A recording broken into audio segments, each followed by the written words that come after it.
মাগরিবের পরে কারো সঙ্গে কথা না বলে এই দোয়াটি 7 বার পরে আল্লাহ তাআলার কাছে যা চাইবেন আল্লাহ আপনাকে তাই দান করবে। অভাবে আছেন, ঋণগ্রস্ত আছেন, মাথায় টেনশন, ঋণের বোঝা, বাড়িতে থাকতে পারতেছেন না, আল্লাহ সব আপনার পেরেশানি দূর করে দেবে ইনশাআল্লাহ, যদি আপনি আমলটি করতে পারেন।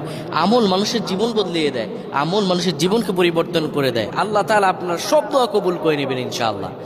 মাগরিব নামাজের পরে কিবলামুখী হয়ে থাকবেন, কারো সঙ্গে কথা বলবেন না, কারো সঙ্গে কথা না বলে কিবলামুখী হয়ে আপনি পড়বেন আল্লাহুম্মা আজরিনা মিনান নার, আল্লাহুম্মা আজরিনা মিনান নার, আল্লাহুম্মা আজরিনা মিনান নার।